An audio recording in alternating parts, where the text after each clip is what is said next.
Brilliance Audio presents the unabridged recording of The Rogue Agent by Daniel Judson, performed by Pete Simonelli.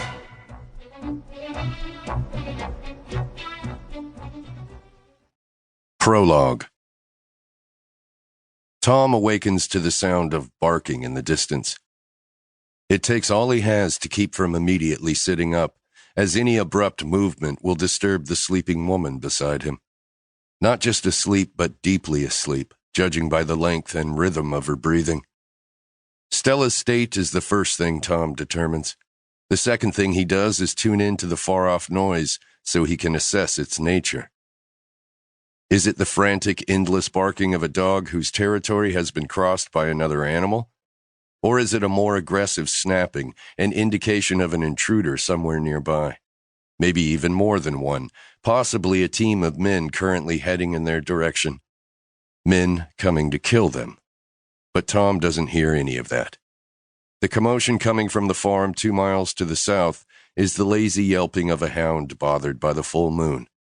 The barking isn't anything to worry about.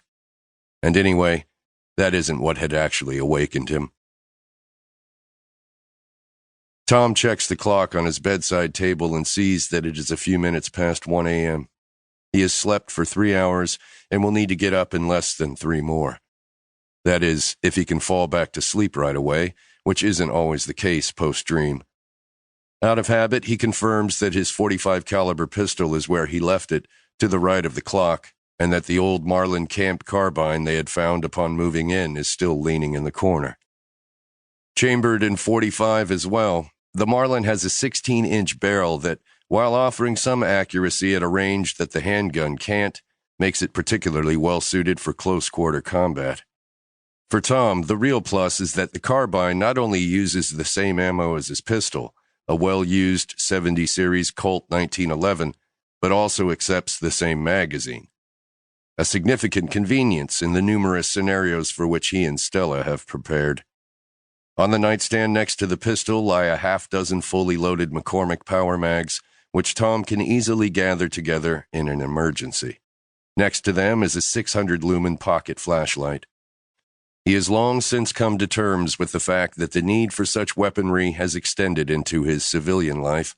A peaceful wanderer once, he is now in Stella something he can never lose. After a moment, Tom carefully rises from their bed and heads toward the bathroom to wash his face. The nightmare always leaves him in a cold sweat. Their apartment is above the small breakfast and lunch place that he and Stella run together. She waits on the 8 booths and 10-seat counter. He busses tables, washes dishes, and handles repairs and whatever else the business needs. Open 6 days a week, serving from 5 a.m. to 2 p.m. The staff is Stella, himself, and a gifted short-order cook named Krista, who came looking for work right when they feared they'd never find anyone. The timing of her appearance has always struck Tom as too good to be true, but such things do occur. And anyway, more than just qualified, she is, in Stella's words, capable, and that is what mattered. That is what they needed.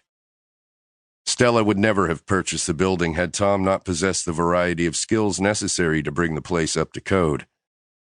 As a one-time U.S. Navy Seabee, Tom could easily do whatever needed to be done, and yet a month's work, day and night, 7 days a week, was what it had taken to get the dilapidated structure ready for both business and personal occupancy. During that time, Tom had also made a number of specific modifications to their bare minimum living quarters, among them a makeshift safe room, which he'd rendered bulletproof by securing old phone books and encyclopedias to its door and walls, after which he'd covered the protective layer with ceramic tiles. It had taken a week after completing that work for Tom and Stella to get the restaurant stocked and ready to open. Their living area remains a work in progress, but these days they are more concerned with security, financial as well as tactical, than comfort. Stella had only a small amount of savings left over after closing on the property, and much of that was used up during the renovations. The little she has left is all they will have to run on, should that time come. In the bathroom, Tom opens the tap, knowing he'll need to wait a good half minute before the water begins its transition.